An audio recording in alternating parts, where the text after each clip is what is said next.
نحمده ونستعينه ونستغفره ونعوذ بالله من شرور أنفسنا ومن سيئات أعمالنا من يهده الله فلا مضل له ومن يضلل فلا هادي له وأشهد أن لا إله إلا الله وأشهد أن محمدا عبده ورسوله يا أيها الذين آمنوا اتقوا الله حق تقاته ولا تموتن إلا وأنتم مسلمون يا أيها الناس اعبدوا ربكم الذي خلقكم من نفس واحدة وخلق منها زوجها وبث منهما رجالا كثيرا ونساء واتقوا الله الذي تساءلون به والأرحام إن الله كان عليكم رقيبا يا أيها الذين آمنوا اتقوا الله وقولوا قولا سديدا يصلح لكم أعمالكم ويغفر لكم ذنوبكم ومن يطع الله ورسوله فقد فاز فوزا عظيما أما بعد فإن خير الحديث كتاب الله وخير الحديث هدي محمد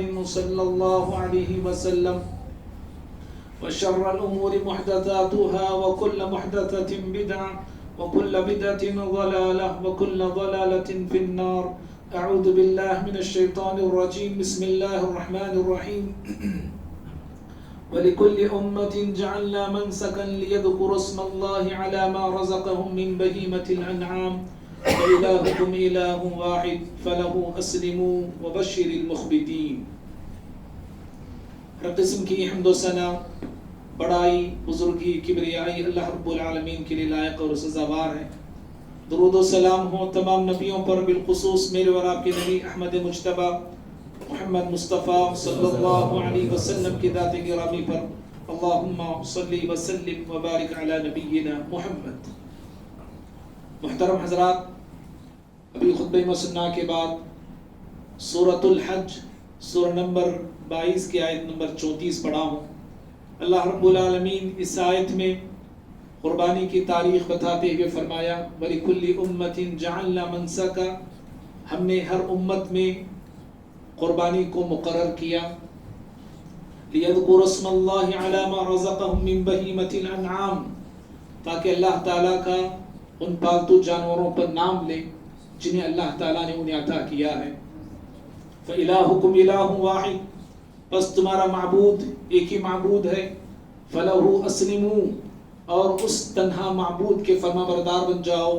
وَبَشِّرِ الْمُخْبِتِينَ، اور اے پیغمبر آپ عاجزی اختیار کرنے والوں کو بشارت سنائیے، خوشخبری دیجیے. معزز بھائیوں، قربانی وہ عبادت ہے جس کا حکم ہر زمانے میں دیا گیا، ہر دور میں دیا گیا اور ہر شریعت میں دیا گیا ہے.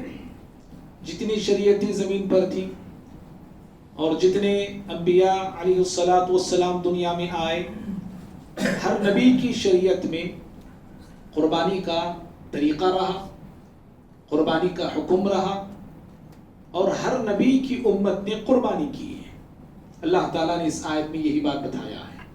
اور قربانی کا تصور جہاں مسلمانوں کے پاس ہے، وہیں پہ آپ کو غیر مسلموں کے پاس بھی قربانی کا تصور نظر آئے گا، جسے بلی وغیرہ وہ لوگ نام دیتے ہیں.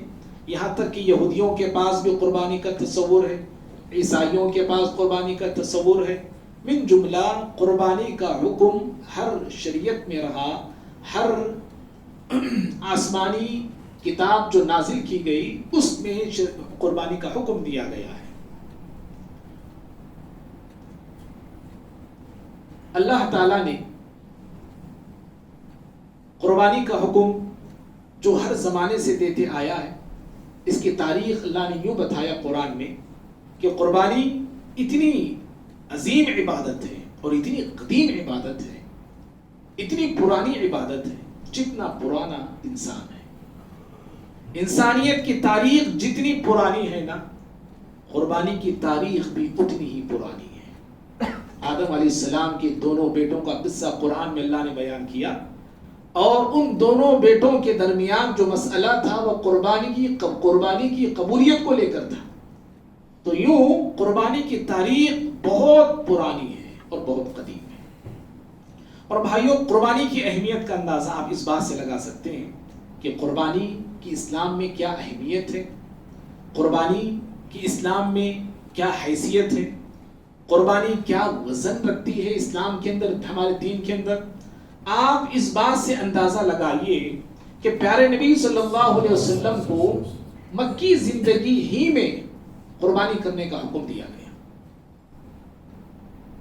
جبکہ مکی زندگی میں سب سے زیادہ زور عقیدے پہ تھا، آخرت پہ تھا، اخلاق پہ تھا، اور جو کچھ احکامات ہیں، مسائل ہیں، وہ سارے مسائل، احکامات، جائز ناجائز، حلال حرام کی جو لسٹ اور فہرست ہے اللہ تعالیٰ نے وہ مدینے میں بتائے۔ مدینہ جانے کے بعد جماعت، نماز جماعت کے ساتھ پڑھنے کا نظام اور حکم مدینے میں دیا گیا، روزے مدینے میں فرض ہوئی، زکوٰۃ مدینے میں فرض، حج مدینے میں فرض، جہاد مدینے میں فرض، اور طلاق، خلا، نکاح کے جو کچھ مسائل ہیں وہ سارے کے سارے مدینے میں بتائے گئے، بزنس اور قرض کے جو مسائل ہیں وہ سارے کے سارے مدینے میں دیے گئے۔ لیکن قربانی یہ وہ عبادت ہے جس کا حکم اللہ تعالیٰ نے پیارے نبی صلی اللہ علیہ وسلم کو مکی زندگی ہی میں دے دیا ہے۔ یہ اور بات ہے کہ پیارے نبی صلی اللہ علیہ وسلم نے مکی زندگی میں قربانی نہیں دی، عملاً قربانی آپ صلی اللہ علیہ وسلم نے مدینہ جانے کے بعد آپ نے کیا، لیکن جو حکم آپ کو دیا گیا وہ حکم آپ کو مکی زندگی میں دیا گیا تھا۔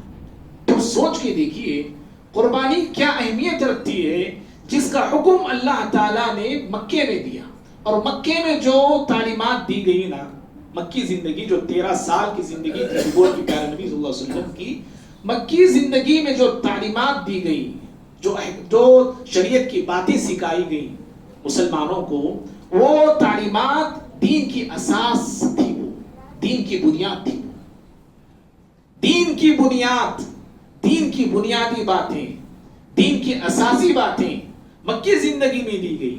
تو گویا کہ مکی زندگی میں قربانی کا حکم دے کر یہ بتایا گیا ہے کہ قربانی دین کی بنیاد میں سے ہے، اس کا تعلق دینی بنیادی باتوں میں سے ہے، اور دین کی بنیادی تعلیمات میں سے قربانی ایک اہم تعلیم ہے۔ اللہ تعالیٰ نے کہا قرآن میں، قرآن کی بڑی مشہور سورت ہے، چھوٹی سورت ہے، اِنَّا أَعْطَيْنَاكَ الْكَوْثَرَ فَصَلِّ لِرَبِّكَ وَانْحَرْ إِنَّ شَانِئَكَ هُوَ الْأَبْتَرُ۔ کہا کہ اے پیغمبر، ہم نے آپ کو حوض کوثر کی نعمت عطا فرمائی، یا دوسری تفسیر یہ کی گئی ہم نے آپ کو خیر کثیر دے رکھا ہے، بہت ساری بھلائیوں سے ہم نے آپ کو نواز رکھا ہے۔ فَصَلِّ لِرَبِّكَ وَانْحَرْ، اور اے پیغمبر آپ اپنے رب کے لیے نماز پڑھیے۔ وَانْحَرْ، نحر کہتے ہیں اونٹ کے سینے میں اپنے نیزے کو رکھنے کو، اور اونٹ کے سینے کو چیرنے کو نحر کہتے ہیں، یعنی قربانی آپ کیجیے۔ ان شانیک هو الابتر، اور آپ کا دشمن ہی بے نام و نشان ہونے والا ہے۔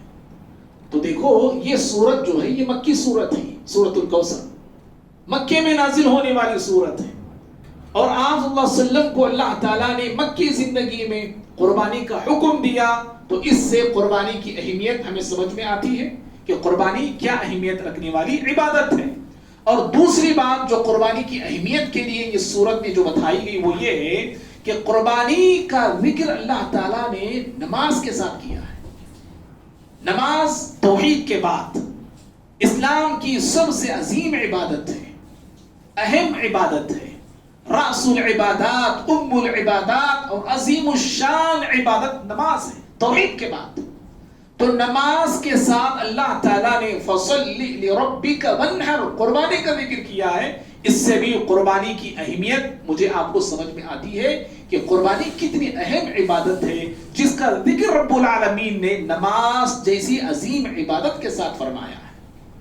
اور بھائیوں یہ سورت اس وقت نازل ہوئی، سورت الکوثر، جب پیارے نبی صلی اللہ علیہ وسلم کی نرینہ اولاد آپ کے لڑکے انتقال کر گئے، دشمن آپ کو طعنے دینے لگے، دشمن آپ پر تبصرے کرنے لگے، کہنے لگے کہ محمد صلی اللہ علیہ وسلم کے بعد اب ان کی نسل دنیا میں باقی نہیں رہے گی، ان کا نام لینے والا کوئی نہیں رہے گا۔ تو آپ صلی اللہ علیہ وسلم کے دل کو ان کی باتوں سے بڑا دکھ پہنچتا تھا، بڑی تکلیف پہنچتی تھی یہ اپنی زہریلی زبان سے پیارے نبی صلی اللہ علیہ وسلم کے دل کو چھلنی کرتے تھے، یہ کفار اور مشرکین، یہ دشمنان اسلام. تو اللہ تعالیٰ بھائی پھر سامنے آئیے، تو پیارے نبی صلی اللہ علیہ وسلم کو اس صورت میں تسلی دیتے ہوئے، اطمینان دلاتے ہوئے اللہ تعالیٰ نے کہا کہ اے پیغمبر، ہم آپ کو بہت کچھ نواز رکھا ہے، ہم نے آپ کو بہت کچھ دے رکھا ہے، دنیا اور آخرت میں بہت ساری بھلائیاں ہم نے آپ کو عطا کر رکھی ہیں. آپ کا نام دنیا میں بھی روشن رہے گا، آپ کا نام آخرت میں بھی روشن رہے گا. تو لہٰذا آپ اپنے رب کا شکر ادا کرتے ہوئے اپنی زندگی کو نماز پڑھتے ہوئے گزاریے اور اللہ رب العالمین کے لیے قربانی کیجیے. جب آپ کو تسلی دینے کے لیے اللہ تعالیٰ نے یہ سورت نازل فرمائی اور اللہ کا قرب حاصل کرنے کے لیے جو ذرائع بتائے گئے نا، قربانی کا مطلب کیا جانتے ہیں؟ اللہ کا تقرب حاصل کرنا، اللہ کی قربت حاصل کرنا، اللہ کی نزدیکی کو حاصل کرنا. جب سارا مکہ آپ پر تانے کس رہا تھا، تانوں کے تیر برسا رہا تھا، آپ صلی اللہ علیہ وسلم کے دل کو چھلنی کر رہے تھے، زخمی کر رہے تھے مشرکین مکہ، تو اللہ نے آپ صلی اللہ علیہ وسلم کو دلاسا دیا، ہمت دیا. اللہ تعالیٰ نے پیارے نبی صلی اللہ علیہ وسلم کو اپنے قریب کیا. کیسے کیا؟ کہا کہ دو عبادتیں زندگی میں اپنائیے. ایک نماز پڑھیے، نماز سے بندہ رب العالمین کے قریب ہوتا ہے، اور دوسری چیز قربانی سے بھی رب العالمین کی قربت بندے کو نصیب ہوتی ہے. سوچئے کتنی عظیم عبادت ہے، رب العالمین کے قریب کرنے والی عبادت ہے، جس کا نام ہی ہم نے رکھ دیا قربانی. قربانی کا مطلب ہے تقرب حاصل کرنا، رب العالمین کے قریب ہونے کا ایک بہت بڑا ذریعہ ہے. اور بھائیوں، قربانی جو اس صورت میں بتائی گئی، جو اس صورت میں اس کا حکم دیا گیا، جو کہ مکی صورت ہے، سورۃ الکوثر، وہ اس لیے بھی مکے میں اس کا حکم اس لیے دیا گیا کہ قربانی جو ہے توحید کی ایک اہم نشانی ہے، توحید کی نشانی ہے، توحید کی علامت ہے. اگر آپ اس جانور کو اللہ کے نام پہ ذبح کرتے ہیں، اللہ کے لیے ذبح کرتے ہیں، یہ توحید ہے. اور اسی جانور کو آپ غیر اللہ کے لیے ذبح کرتے ہیں تو شرک ہے. مکے میں مشرکین مکہ اللہ کے بنائے ہوئے جانوروں کو غیر اللہ کے نام پہ ذبح کرتے تھے، غیر اللہ کے نام پہ چھوڑا کرتے تھے، بتوں کے نام پہ جانوروں کو ذبح وہ کیا کرتے تھے. تو اللہ تعالیٰ نے سورۃ الکوثر میں پیارے نبی صلی اللہ علیہ وسلم کو قربانی کا حکم دے کے ساری دنیا کو یہ سبق دیا، یہ پیغام دیا کہ قربانی صرف اللہ کا حق ہے، یہ عبادت ہے، اور عبادت کی ہر شکل، عبادت کی ہر صورت صرف اللہ کے لیے خاص ہے. کسی غیر اللہ کے لیے قربانی نہیں کرنا چاہیے. یہ مخلوقات، یہ جانور، یہ چوپائے سب کچھ اللہ کے بنائے ہوئے ہیں، تو اس لیے ان جانوروں کو اگر ذبح کرنا ہے تو اللہ کے لیے ذبح کرنا ہے. ان جانوروں پہ کسی کا نام لینا ہے تو صرف رب العالمین کا نام لے کے ذبح کرنا ہے. اس طرح توحید کا پیغام قربانی کے ذریعے دیا گیا اور بتایا گیا کہ قربانی کا تعلق انسان کی توحید سے ہے. اگر انسان اللہ کے لیے قربانی کرتا ہے تو وہ موحد ہے، اور اگر انسان اس جانور کو غیر اللہ کے لیے کرتا ہے، غیر اللہ کی خوشنودی کے لیے کرتا ہے، کسی آستان کے نام پہ کرتا ہے، کسی قبر کے نام پہ کرتا ہے، کسی بزرگ کے نام پہ کرتا ہے، کسی ولی کو راضی کرنے کے لیے کرتا ہے، تو یہ شرک کی علامت ہے. اور بھائیوں، قربانی، آج میں جو باتیں بتانے جا رہا ہوں آپ کو خطبہ جمعہ میں، وہ قربانی کی اہمیت پر ہے. قربانی کیا اہمیت رکھتی ہے ہمارے دین کے اندر، اس پر میں گفتگو کر رہا ہوں. اور جو کچھ باتیں اسی کے حوالے سے آپ جو ہے وہ باتیں سمجھنے کی پوری کوشش کیجیے. قربانی کو اللہ تعالیٰ نے، قربانی کو اور قربانی کے جانور کو شاعر اللہ کہا گیا ہے. شاعر اللہ، شاعر اللہ کسے کہتے ہیں؟ شاعر اللہ کہتے ہیں وہ چیزیں جو اللہ رب العالمین کی عظمت کی نشانی ہوتی ہے. ان چیزوں کو دیکھ کے اللہ کی عظمت یاد آتی ہے، ان مقامات کو دیکھ کے اللہ کی عظمت یاد آتی ہے. شاعر اللہ کہا گیا، یہ اللہ کی عظمت کی نشانی ہے. یہ یا موٹے انداز میں یوں بھی اگر کہہ لیں، اللہ کی نشانی. شاعر اللہ کا مطلب ہوتا ہے اللہ تعالیٰ کی نشانی. قربانی کو اللہ کی نشانی کہا گیا. صرف قربانی نہیں بلکہ قرآن میں اللہ تعالیٰ نے قربانی کے جانوروں کو اللہ تعالیٰ کی نشانی کہا ہے. سورہ حج میں اللہ نے فرمایا وَالْبُدْنُ جَعَلْنَاهَا لَكُم مِّن شَعَائِرِ اللَّهِ. جو موٹے تازے جانور جو اللہ کے راہ میں قربان کرنے کے لیے لائے جاتے ہیں، کہا کہ ہم نے ان جانوروں کو تمہارے لیے اللہ کی شاعر اللہ میں سے بنایا. یہ شاعر اللہ ہی ہے. اللہ اکبر. اسی لیے اہل علم کہتے ہیں کہ جن جانوروں کو اللہ کے راستے میں قربان کرنے کے لیے لایا جاتا ہے، خریدا جاتا ہے، ان کا احترام کرنا چاہیے. انہیں مارنا نہیں، انہیں بھوکا رکھنا نہیں، انہیں پیاسا رکھنا نہیں، انہیں ستانا نہیں، ان پہ زیادہ بوجھ ڈالنا نہیں. کیوں؟ یہ شاعر اللہ ہی ہے، یہ اللہ رب العالمین کی عظمت کی نشانی ہے یہ، اور یہ وہ جانور ہیں جو اللہ کے راستے میں قربان ہونے والے ہیں. اس لیے ان جانوروں کا بھی احترام کرنے کا حکم ہمیں دیا گیا ہے. آپ اور میں اندازہ لگا سکتے ہیں کہ قربانی کی اسلام میں کیا اہمیت ہے اور کیا وزن ہے اور کیا مقام ہے کہ اللہ تعالیٰ نے قربانی اور قربانی کے جانور کو شاعر اللہ کہا ہے. اسی لیے پیارے نبی صلی اللہ علیہ وسلم مدینے میں جتنے سال رہے، ہر سال آپ نے قربانی کی ہے، ہر سال آپ نے قربانی دی. ترمذی کی روایت ہے، عبداللہ بن عمر رضی اللہ تعالی عنہما فرماتے ہیں، اقام رسول اللہ صلی اللہ علیہ وسلم بالمدینہ 10 سنین یضحی. کہا عبداللہ بن عمر رضی اللہ تعالی عنہما کہ پیارے نبی صلی اللہ علیہ وسلم مدینے میں 10 سال تھے. نبوت کی آپ کی زندگی جو مدینے کی تھی وہ 10 سال کی تھی. آپ صلی اللہ علیہ وسلم مدینے میں 10 سال تھے، ہر سال آپ نے قربانی کی ہے. اور 10 سال کی زندگی میں آپ صلی اللہ علیہ وسلم کی مدنی زندگی میں غربت آئی، تنگیاں آئی، مسائل آئے، مشکلات آئے، لیکن اس کے باوجود آپ صلی اللہ علیہ وسلم نے کبھی کسی سال قربانی کو نہیں چھوڑا. سوچو کیا اہمیت تھی پیارے نبی صلی اللہ علیہ وسلم کی نظر میں قربانی کی، اور ہمارے پاس کیا اہمیت ہے قربانی کی. آپ غور کرتے جائیے، جو حدیث میں پیش کرنے جا رہا ہوں آپ خود غور کرتے جانا کہ پیارے نبی صلی اللہ علیہ وسلم کے پاس، آپ کے صحابہ کے پاس قربانی کا کیا مقام، کیا اہمیت، کیا عظمت، کیا فضیلت ہے، اور ہمارے پاس قربانی کی کیا اہمیت ہے، کیا وزن ہے، کیا قیمت ہے، کیا حیثیت ہے. ہم سب غور کرتے جائیں. 10 سال پیارے نبی صلی اللہ علیہ وسلم مدینے میں رہے، کبھی آپ نے قربانی کو نہیں چھوڑا. ابھی میں نے کہا نا غربت بھی آپ کی زندگی میں، 3 دن چولہے نہیں جلتے تھے آپ کے گھر. ہم سنے نہیں، عائشہ رضی اللہ عنہا فرماتی ہیں کہ 3 مہینے ایسے گزر گئے کہ ہمارے گھر میں پانی کے سوا کچھ نہیں ہوتا تھا. لیکن آپ نے اتنی غربت کے باوجود، اتنی تنگی کے باوجود اور اتنی مشکلات کے باوجود آپ قربانی نہیں چھوڑ رہے ہیں. میرے آپ کی زندگی میں تھوڑا اوپر نیچے آ گیا، اس سال نہیں حضرت قربانی نہیں دے سکتا. کیوں؟ قرضہ میں پورے 12 سال میرے آپ کے قرضوں میں چلے تھے. آج ایسا کوئی بندہ نہیں جس کے 12 سال قرضوں میں نہ جاتے ہو. چھوٹا کچھ مسئلہ آ گیا ہے، ہم فوراً جو کہہ دیتے ہیں کہ نہیں قربانی. ہاں اگر کوئی شرعی عذر ہے، واقعتاً کوئی عذر ہے، کسی کی کوئی مجبوری ہے، وہ الگ مسئلہ ہے، میں ان کی بات نہیں کر رہا ہوں. عام سی بات، جو دولت والا بھی ہے، پیسے والا بھی ہے، اللہ دے رکھا ہے، لیکن کسی چیز کو لے کر بہانہ بنا کے کہہ دیتا ہے کہ ہم قربانی اس سال نہیں کر سکتے. میرے بھائی غلط ہے، یاد رکھیے. نہیں، ہمارے گھر میں میت ہوئی اس لیے قربانی نہیں کرتے. یہ کیا بات ہوئی؟ گھر میں ماتم کے جیسا مسئلہ ہے، گھر میں ایک ماتم چھایا ہوا ہے، ہمارا امی دکھ میں ہے، اس لیے اس سال قربانی نہیں، آئندہ سال ہمیں دے دیتے. میرے بھائی ماتم الگ چیز ہے، غم الگ چیز ہے، اور قربانی الگ عبادت ہے. تو اس طرح پیارے نبی صلی اللہ علیہ وسلم کے پاس قربانی کی اہمیت تھی. اور قربانی کتنی اہم ہے اس حدیث سے بھی آپ اندازہ لگائیے کہ جابر بن عبداللہ کہتے ہیں رضی اللہ تعالیٰ عنہ، پیارے نبی صلی اللہ علیہ وسلم نے عید الاضحیٰ کی نماز پڑھائی، خطبہ آپ نے دیا، اور عیدگاہ ہی میں آپ صلی اللہ علیہ وسلم نے اپنے جانور کو لٹا دیا. آپ کی سنت، آپ کا طریقہ تھا یہ، عیدگاہ ہی میں آپ جانور کو ذبح کر دیتے تھے. حضرت جابر بن عبداللہ کہتے ہیں کہ آپ صلی اللہ علیہ وسلم نے جانور پہ چھری چلائی، یہ کہتے ہوئے چلائی. آپ نے کہا ہاد عنی وعمن لم یضحی من امتی. کہا کہ پروردگارا اس جانور کو تو قبول فرما، یہ میری جانب سے ہے، یہ میری جانب سے ہے، اور میری امت کے ان غریب لوگوں کے جانب سے ہے جو قربانی کرنے کی طاقت نہیں رکھتے ہیں. سوچو، پیارے نبی صلی اللہ علیہ وسلم امت کے غیر مستطیع لوگوں کی جانب سے عذرائے شفقت و محبت قربانی پیش کی. تو قربانی کی اہمیت آپ صلی اللہ علیہ وسلم کے پاس کتنی زیادہ ہے.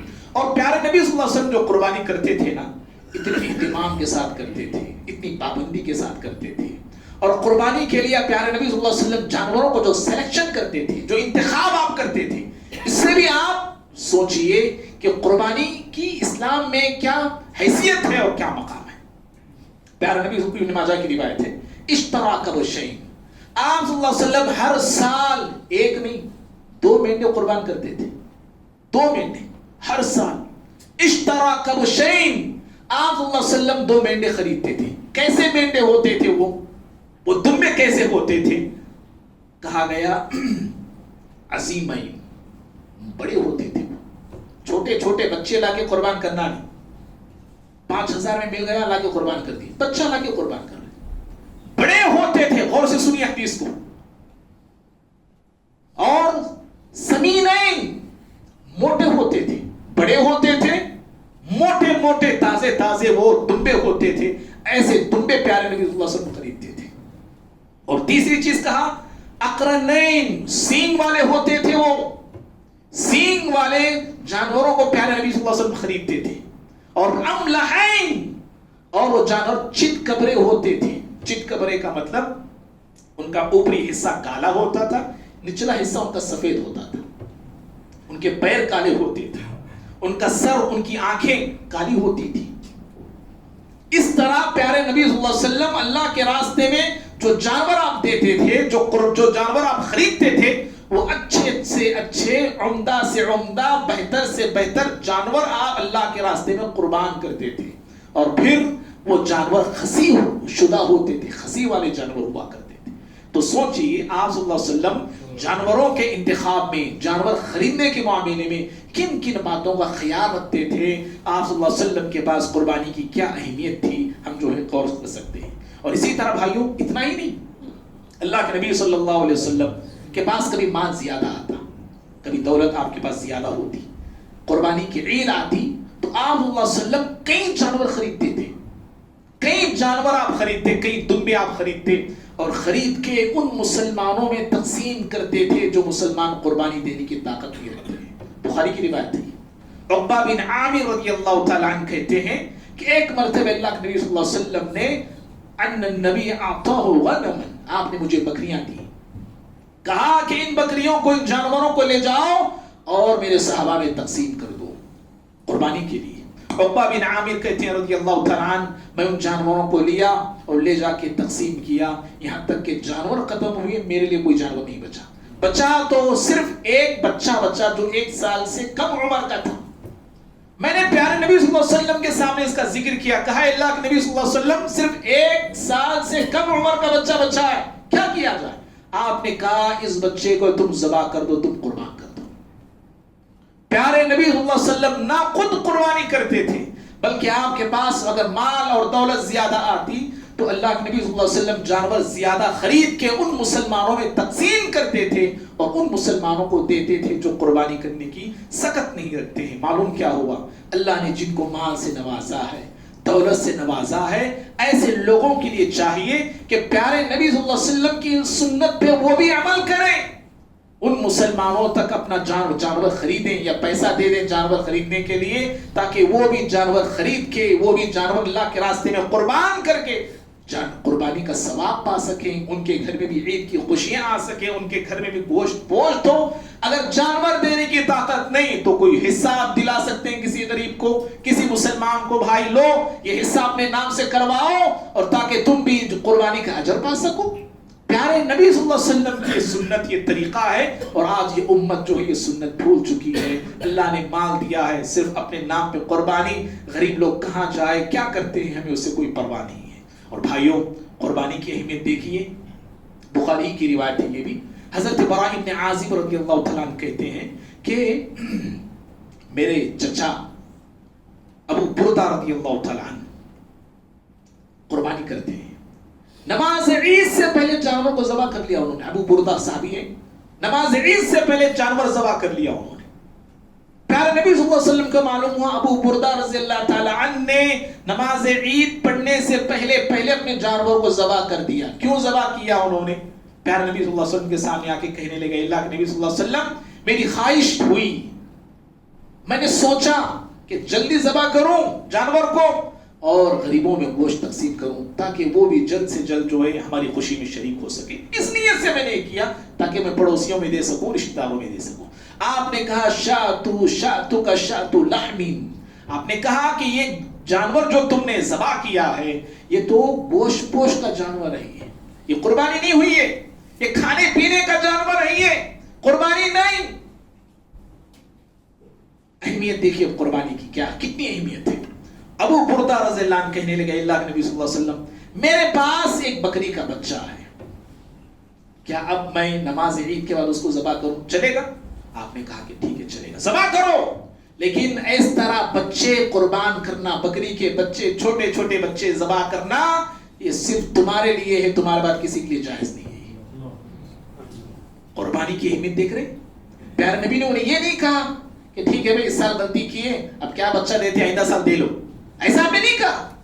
پیارے نبی صلی اللہ علیہ وسلم نے کہا کہ ٹھیک ہے غلطی سے تم نے نماز سے پہلے قربانی کی، لیکن اب نماز کے بعد ایک بچہ ہی کیوں نہ ہو قربان کرو، لیکن اس طرح بچے قربان کرنا یہ صرف تمہارے لیے ہے، تمہارے بعد کسی کے لیے درست نہیں اور جائز نہیں ہے۔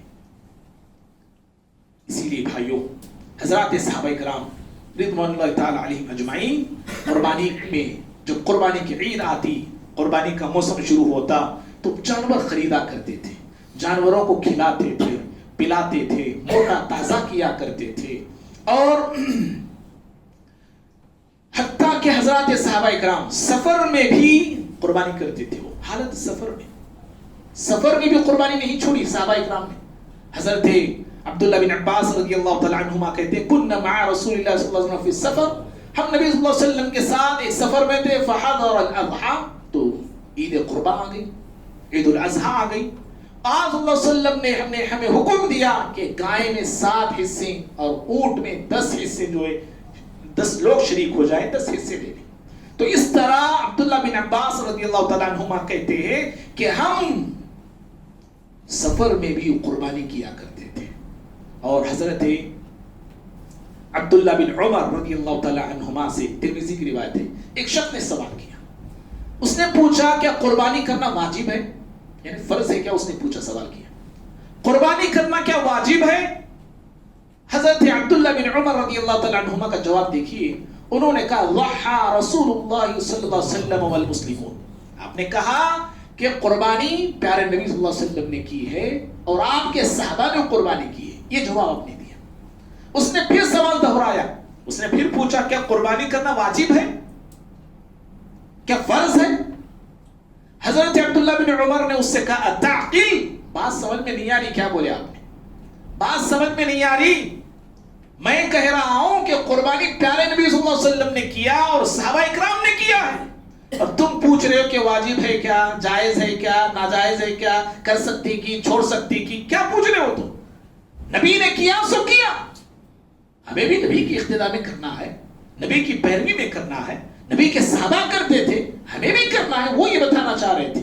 اسی لیے انس بن مالک رضی اللہ تعالیٰ عنہ کہتے تھے کہ پیارے نبی صلی اللہ علیہ وسلم کو میں نے دیکھا کہ 2 بکرے 2 مینڈے آپ ہر سال قربان کرتے تھے، اور میں بھی نبی کی پیروی میں ہر سال 2 مینڈے دیتا تھا، حالانکہ ایک دیے تو بھی کافی ہے، چلے گا، لیکن نبی کی اقتدار، نبی کی پیروی کرتے ہوئے انس بن مالک کہتے ہیں رضی اللہ تعالیٰ عنہ میں نے دیکھا کہ پیارے نبی 2 مینڈے ذبح کرتے ہیں، اس لیے میں بھی نبی کی پیروی کرتے ہوئے 2 مینڈے ذبح کیا کرتا تھا اور قربان کیا کرتا تھا۔ معزز بھائیوں، ماڈل زمانہ ہے، ماڈل سوچ رکھنے والے لوگ ہیں، اور بہت سارے لوگ یہ کہتے بھی ہیں، مسلمانوں کے اندر بھی یہ بیماری عام ہو گئی ہے کہ بھائی اتنے جانور خرید کے پیسہ ویسٹ کرنے کی ضرورت کیا ہے، قیمتی جانور، 40,000 کو کوئی جانور خرید رہا، کوئی 30,000 کا خرید رہا، کوئی 50,000 کا خرید رہا، اتنا پیسہ لوگوں کا کیوں ویسٹ کرتے ہیں گوشت کے لیے؟ اگر وہی پیسہ امت جمع کرے گی، بڑے بڑے ہاسپٹل بنا سکتے، بڑے اسکولز کالجز بنا سکتے، ہمارے دیکھنے میں سننے میں بات بڑی اچھی لگتی ہے، اور کیا کھا کو کیا کرنے کا، چلو وہ پیسہ یہ کرتے ہیں، اور بعض لوگ صدقہ کرنا چاہتے ہیں، قربانی اس طرح دیتا نہیں، وہ پیسہ صدقہ کر دیتے۔ چند دن پہلے ہمارے یہیں اسی مسجد میں ہمارے ایک ساتھی پوچھ رہے تھے، نہیں یاد رکھیے یہ سوچ کہاں سے جانتے ہیں آپ، یہ نظریہ کہاں سے جانتے ہیں؟ یہ نظریہ آیا منکرین حدیث کی طرف سے، جنہوں نے حدیث کا انکار کیا، جو حدیث کو قابل عمل قرار نہیں دینے والے لوگ ہیں، ان کی طرف سے یہ شوشہ چھوڑا گیا کہ اتنا پیسہ جانوروں پہ، گوشت پوش پہ کیوں ہم قربان کریں؟ وہی پیسہ ہم رفائی کاموں کے لیے، سوشل ایکٹیویٹیز کے لیے، مسلمانوں کی بھلائی کے لیے ہم خرچ کر سکتے ہیں، کچھ ان کے لیے بنا سکتے ہیں۔ ان کی طرف سے یہ شوشہ جو ہے مسلمانوں میں عام کیا گیا، اور بہت سارے مسلمانوں کو یہ بات بڑی اچھی بھی لگی اور نرالی لگی۔ اتنی اچھی بات اب تک کوئی بھی بولے تھے نہیں، دیکھو کتنی اچھی بات حضرت بول دی۔ میرے بھائیوں یاد رکھیے، قربانی یہ عبادت ہے جی، عبادت ہے یہ، اور عبادت پہ آپ کا 1 روپیہ بھی نہیں، اگر آپ 10,000 1,00,000 روپیہ بھی خرچ کریں گے نا عبادت پر، آپ ثواب سے خالی نہیں رہیں گے، آپ کو ثواب ملے گا، آپ کو اجر ملے گا۔ اور عبادات میری آپ کی مرضی سے بدلا نہیں جا سکتی، بدل نہیں سکتے ہم، اس کے بجائے یہ کریں گے، اس کی جگہ وہ کریں گے، نہیں، یہ عبادت ہے یہ۔ اور عبادت کا جو طریقہ، جو سسٹم، جو نظام اللہ تعالیٰ نے پیارے نبی صلی اللہ علیہ وسلم کے ذریعے دے دیا، آپ صلی اللہ علیہ وسلم کو ویسے ہی کرنا ہے، وہی کرنا ہے۔ پیارے نبی صلی اللہ علیہ وسلم نے اپنے زندگی کے آخری حج میں، ہم سب جانتے ہیں کتنے اونٹ قربان کی، 100 اونٹ قربان کی۔ کیا آپ کو معلوم نہیں تھا اتنے پیسہ 100 اونٹوں پہ لگانا؟ کیوں پیسہ اتنا لگائے ہم؟ پیارے نبی صلی اللہ علیہ وسلم نے 100 اونٹ قربان کی، اور 63 اونٹ آپ صلی اللہ علیہ وسلم نے اپنے ہاتھوں سے ذبح کیا۔ اور اس حدیث سے یہ بھی معلوم ہوا، اللہ تعالیٰ نے جن کو خوب دولت دے رکھی ہے، وہ 1 سے 2، 2 سے 3 اگر وہ جانور بھی اللہ کے راستے میں دیتے ہیں تو یہ ان کے لیے جائز ہے، یہ دینا بھی چاہیے۔ معزز بھائیوں، تو جن کو اللہ نے مال سے نوازا ہے، دولت سے نوازا ہے، انہیں قربانی کرنا چاہیے، قربانی انہیں دینا چاہیے۔ اور پیارے نبی صلی اللہ علیہ وسلم استطاعت رکھ کر جو قربانی نہیں دیتے ہیں، نہیں کرتے ہیں، آپ صلی اللہ علیہ وسلم نے کتنی ناراضگی کا ثبوت دیا۔ دیکھیے ایسے لوگوں سے آپ کیسے ناراض ہوئے، ایسے لوگوں سے۔ ابن ماجہ وغیرہ کی حدیث ہے، ترمذی کی، آپ نے کہا من کان له ساعة فلم يضحي فلا يقربن مصلانا۔ آپ نے کہا کہ جس بندے کو اللہ نے استطاعت دی ہے، دولت دی، وسعت دی، حیثیت ہے اس کے پاس، قربانی آرام سے کر سکتا ہے وہ، لیکن قربانی پھر بھی نہیں کرتا ہے، حیثیت رکھ کر بھی نہیں کر رہا، ٹھیک ہے جانور لینے کی طاقت نہیں، کم از کم حصہ تو لے سکتے ہیں، آسانی سے اسلام رکھا ہے۔ ہاں اگر کسی بندے کو جانور دینے کی طاقت ہے، یہ بھی یاد رکھنا، وہ حصہ نہ لے۔ ہاں جانور بھی آپ دینا چاہ رہے، حصہ بھی آپ دینا چاہ رہے، دونوں جائز ہیں، لیکن حیثیت ہے جانور دینے کی، آپ حصے میں حصہ نہ ڈالیں، آپ جانور ہی دینے کی کوشش کریں۔ ہاں مجبوری ہے، کوئی عذر ہے، کوئی پریشانی ہے، اگر آپ حصہ لیتے ہیں تو وہ الگ مسئلہ ہے۔ تو پیارے نبی فرماتے ہیں جس کو اللہ نے حیثیت دی ہے پھر بھی وہ قربانی نہیں کرتا ہے، فلا يقربن مصلانا، آپ نے کہا کہ ایسا شخص ہمارے عیدگاہ کو نہ آئے۔ یہ نہیں کہا آپ نے کہا ہمارے عیدگاہ کے نزدیک بھی نہ آئے، ہمارے عیدگاہ کے قریب بھی ایسا شخص نہ آئے۔ کیوں؟ ایسا شخص قربانی نہ کر کے غریبوں کا منہ بھی مارتا ہے۔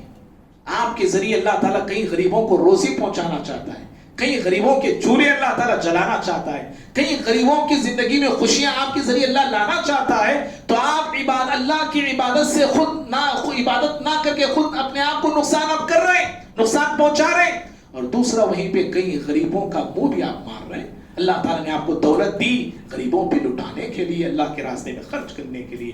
بہرحال قربانی کی اہمیت کے تعلق سے یہ چند باتیں تھی۔ آخری بات ہے کہ ہم جو ہے انشاءاللہ کل پرسوں یوم عرفہ ہماری رویت کے اعتبار سے اتوار کے دن عرفہ کا روزہ ہمیں رکھنا ہے، اور پیارے نبی صلی اللہ علیہ وسلم نے کہا ہے کہ عرفہ کا ایک روزہ جو ہے بندے کے 2 سال کی گناہوں کی معافی کا ذریعہ بنتا ہے، ایک پچھلے سال کے، ایک آئندہ سال کے، 2 سال کے گناہ ایک روزے سے اللہ تعالیٰ معاف کرتا ہے۔ اس لیے خود بھی روزہ رکھیں۔ حضرت سعید بن مسیب رحمہ اللہ بہت بڑے تابعی ہیں، ان کو جو ہے راس التابعین کہا جاتا ہے، یہ تابعیوں کے بہت بڑے سردار ہیں یہ، تو یہ خود جو ہے روزہ رکھتے تھے، اور عرفہ کا روزے کا اہتمام اس طرح کرتے تھے، اپنی بیویوں کو، اپنی بیوی کو جگاتے تھے، اپنے غلاموں تک کو جگاتے تھے وہ سحری کے لیے۔